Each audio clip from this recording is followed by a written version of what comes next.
Cindy asks, what's the secret to getting the back stitch the same length as the regular or front stitch on her sewing machine? And she has the leatherwork machine. I'm demonstrating on the LS today, but the LS, the LSZ, and the leatherwork are all share the same easy set stitch length plate. So I'm going to show you how I set my reverse stitch length to make sure that my back stitches look perfect. So I know Cindy is making this mini tote kit, which is made using our cowhide splits. So I'm going to use the same type of leather for my sample and also the same thickness. That's important because the thickness can also determine the length of your back stitches.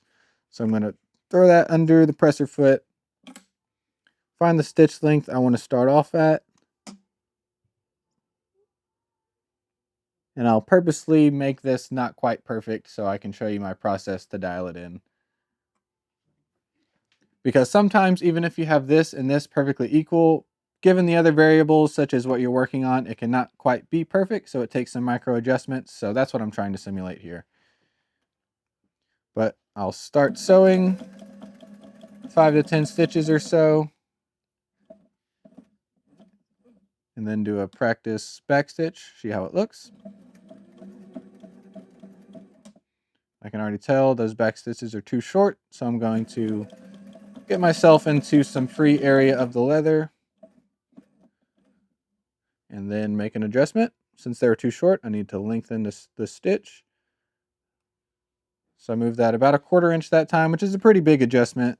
So we'll see if I overdid it or not.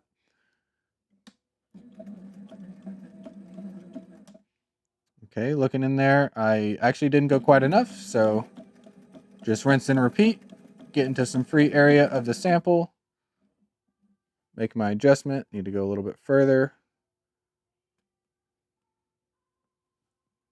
Give that a shot. Okay, and let's take a closer look at that. Pop it out of the machine.